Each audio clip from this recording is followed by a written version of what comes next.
प्रणाम मित्रों। बुद्धं शरणं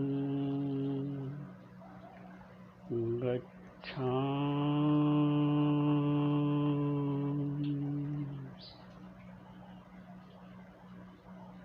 संघं शरणं गच्छामि,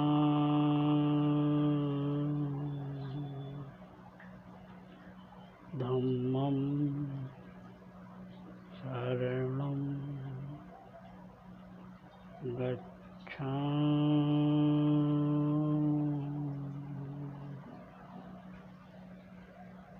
मित्रों, आप सभी को मेरी तरफ से बुद्ध पूर्णिमा की हार्दिक शुभकामनाएं। कल मैंने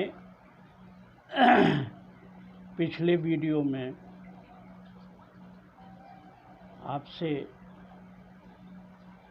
बात की थी कि आज हम जो भी हैं या हर व्यक्ति जो है वो अपनी सोच का ही परिणाम है।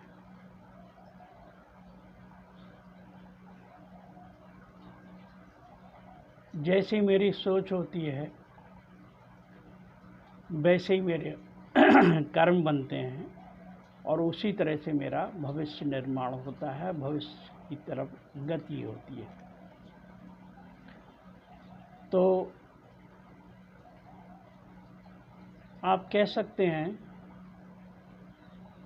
कि फिर हम अपनी सोच को बदल लें तो सब सही हो जाए, कोई दिक्कत ही नहीं। हाँ, लेकिन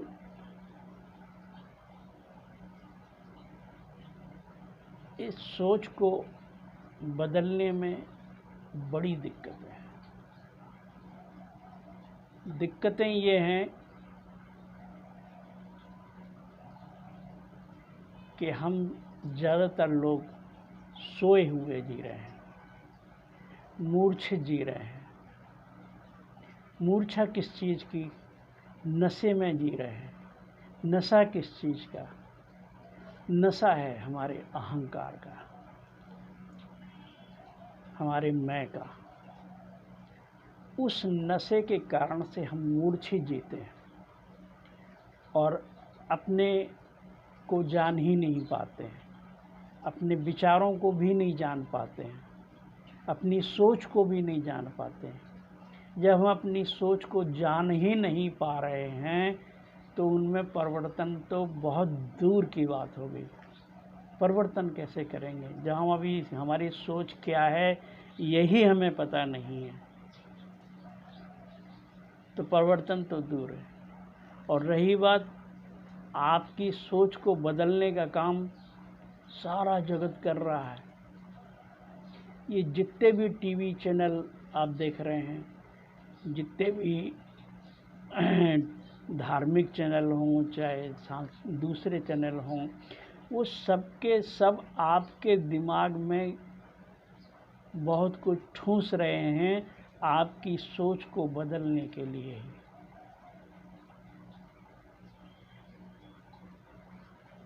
चाहे वो धार्मिक चैनल पर गुरु जो आ रहे हैं, कथावाचक जो आ रहे हैं, वो लोग हों या दूसरे लोग, राजनेता हों, चाहे अभिनेता हो, चाहे वो विज्ञापन दाता हो, चाहे वो न्यूज़ वाले हों, सबके सब आपके दिमाग में कुछ ना कुछ ठूंसे चले जा रहे हैं। आप जो भी हैं वो आप नहीं हैं।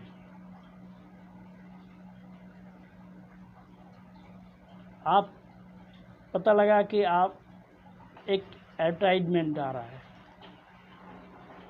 गोदरेज साबुन, गोदरेज साबुन, गोदरेज साबुन, टीवी पर वो दिखा रहे हैं गोदरेज साबुन। जब आप मार्केट में निकले दीवारों पर लिखा हुआ पढ़ रहे हैं गोदरेज साबुन। जब आप पेपर पढ़ रहे हैं तो गोदरेज साबुन। तो जब आप मार्केट में जाएंगे तो दुकान पर आप साबुन खरीदेंगे तो कहेगा कौन सा साबुन, तो आप कहेंगे गोदरेज साबुन। जाने अनजाने आपके दिमाग में गोदरेज साबुन घुस गया, आपको पता भी नहीं चला कि ये कब हो गया, कैसे हो गया। ऐसे ही पूरा जगत में सब लोग आपको प्रभावित कर रहे हैं। बहुत कुछ है जो आपके दिमाग में ठूसा जा रहा है और आप उन्हीं से चालित हो रहे हैं। राजनेता हैं, अपने तरीके से आपको गाइड कर रहे हैं। वो जो समझाना चाह रहे हैं वो आपको समझा रहे हैं और समझ रहे हैं आप। तो हम ये कहना चाह रहे हैं कि आपको आपकी अपनी अभी सोच का पता ही नहीं है, तो फिर उसमें बदलाव कैसे कर पाएंगे। सोच को बदलने का ढंग है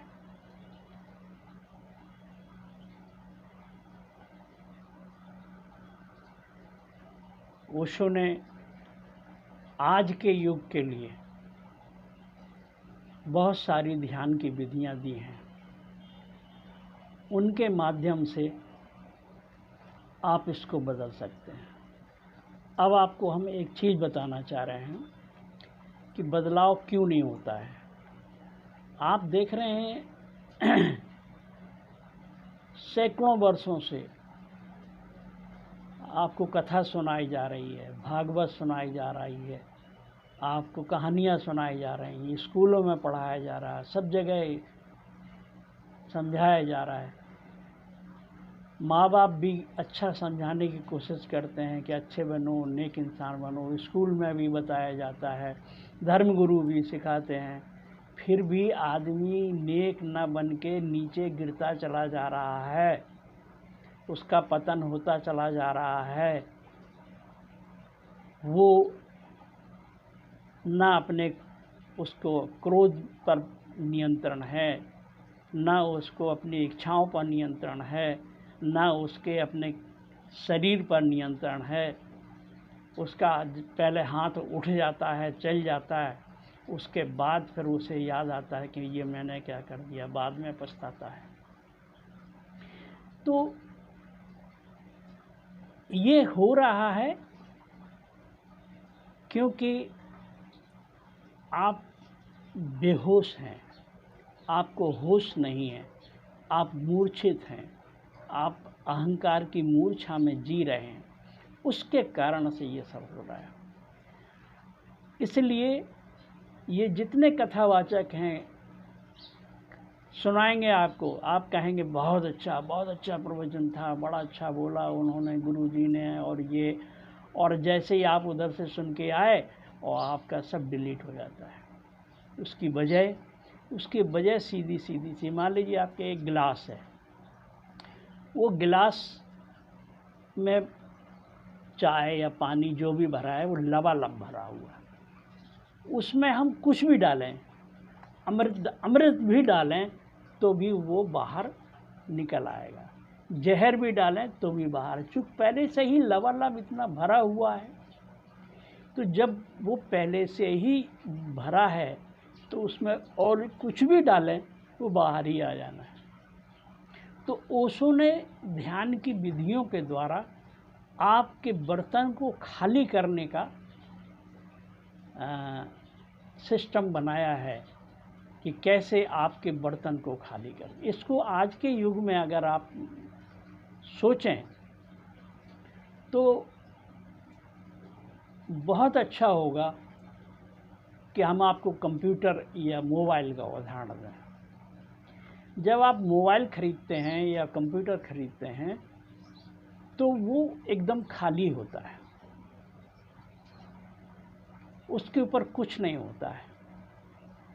फिर आप उसमें सॉफ्टवेयर डालते हैं, आप उसमें अपने नंबर लोड करते हैं, अपने मित्रों को, परिजनों को व्हाट्सएप लोड करते हैं, फेसबुक लोड करते हैं और बहुत सारे ऐप्स लोड करते हैं, तब जाकर के वो मोबाइल चलाने के लायक होता है। लेकिन मनुष्य के साथ क्या है? मनुष्य के साथ है कि वो जो पैदा होता ही बच्चा पता नहीं कितने कितने जन्मों की यात्रा करके आया है, तो उतने जन्मों का ऑलरेडी वो लोडेड है, वो पहले से ही लेके पैदा हुआ। फिर उसके माँ बाप के जिस माँ बाप से वो पैदा हुआ है, उसके डीएनए में जो चीज़ है वो उसको ट्रांसफ़र हुई है शरीर में के रूप में। चेतना तो जो जन्मों की यात्रा करके लेके आई है वो तो लेके आई ही है, साथ में शरीर ने भी अपने माँ बाप और उनके माँ बाप, फिर उनके माँ बाप, फिर उनके माँ बाप, और इस तरह से एक लंबी श्रृंखला है। उस श्रृंखला का के गुण और अवगुण आपके अंदर जाने अनजाने आ गए। तो मनुष्य के साथ क्या है, वो कम से कम 50% से एबव वो बिल्ट इन प्रोग्राम लेके ही पैदा हुआ है। जबकि मोबाइल और कंप्यूटर एकदम खाली होता है, हम जैसे चाहते हैं उसको, फिर भी उसमें वायरस आ जाता है। वायरस आ जाता है तो फिर आप और ओवरलोड मेमोरी जी इतनी ज़्यादा हो जाती है कि फिर वो हैंग करने लगता है, फिर वो काम नहीं करता है, तो फिर आपको वो फॉर्मेट और डिलीट करना पड़ता है, तब जा कर के मोबाइल और कंप्यूटर आपका फिर से चालू होता है। यही स्थिति मनुष्य के साथ है। मनुष्य 50% तो बिल्ट इन प्रोग्राम लेके ही पैदा हुआ। फिर पैदा होने के बाद फिर हमने संसार में उसको यहाँ सिखाना शुरू किया, ये पापा हैं, ये मम्मी है, ये तुम्हारा कान है, ये नाक है, ये आँख है, ये बाल हैं। इस तरह से उसके मन में फीडिंग करना शुरू कर दिया, ये भाई हैं, चाचा हैं, ये ताऊ हैं। आपने फिर उसको में लोड डालना शुरू किया, आपने डाला, माँ बाप सिखा रहे हैं, सदगुरु सिखा रहे हैं, स्कूल में मास्टर सिखा रहा है, समाज सिखा रहा है, टीवी चैनल सिखा रहे हैं, अखबार न्यूज़पेपर सिखा रहे हैं, राजनेता सिखा रहे हैं, पंडित पुरोहित सिखा रहे हैं। सबके सब आपके ऊपर कुछ ना कुछ आपके कंप्यूटर में लोड करते चले जा रहे हैं। तो आज स्थिति क्या हो गई आदमी की कि ओवरलोडेड है पूरा, उसका कंप्यूटर हैंग कर रहा है। उसका कारण है उसको शरीर में फिर व्याधियाँ आ रही हैं, मानसिक अवसाद पैदा हो रहे हैं, नींद नहीं आ रही है, पूरी तरह से अभी वो जी नहीं पा रहा है, दुख और पीड़ा और संताप से घिरा हुआ है। ये इतने वायरस आ चुके हैं आपके कंप्यूटर में, आपके शरीर में, कि इनसे आपका पूरा सिस्टम हैंग हो रहा है। अब इसको एक ही रास्ता है, या तो फॉर्मेट किया जाए, पूरा डिलीट कर दिया जाए, डिलीट करने के बाद फिर से नया सॉफ्टवेयर डाला जाए, फिर से नए तरीके से जीना सीखा जाए। तो उसके लिए ओशो ने जो दिए हैं वो ध्यान की विधियां दी हैं, जिसमें हम धीरे धीरे इन प्रोग्राम्स को जो लोडेड हैं हमारे ऊपर, उनको डिलीट करते हैं। साथ में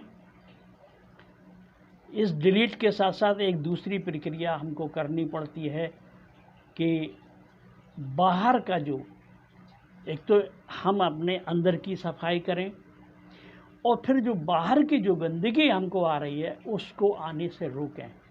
ये दोनों क्रियाएं एक साथ जब चलेंगी, वो भी एक दिन में कुछ नहीं होने वाला है, ये बरसों प्रक्रिया चलेगी, तब जा कर के ये आप खाली हो पाएंगे, हल्के हो पाएंगे, और जो आप जिसको आप ज्ञान समझ रहे हो, ये ज्ञान नहीं, ये कचरा है। ज्ञान तो ऑलरेडी आपके अंदर विराजमान है, ऑलरेडी आप लेकर ही पैदा हुए हैं। तब वो ज्ञान का उदय होगा जब ये सब डिलीट हो जाएगा। ये जो कचरा ज्ञान आपको दे दिया गया है, समाज का, जाति का, धर्म का, देश का, और जाने क्या क्या आपको बना दिया गया है, उससे जब आप मुक्त हो जाएंगे, डिलीट हो जाएगा ये सब, तब आपको उस आनंद की अनुभूति होगी जिसके लिए आप बेचैन हैं, परेशान हैं, असंतुष्ट हैं, पीड़ा में हैं, दुखी हैं।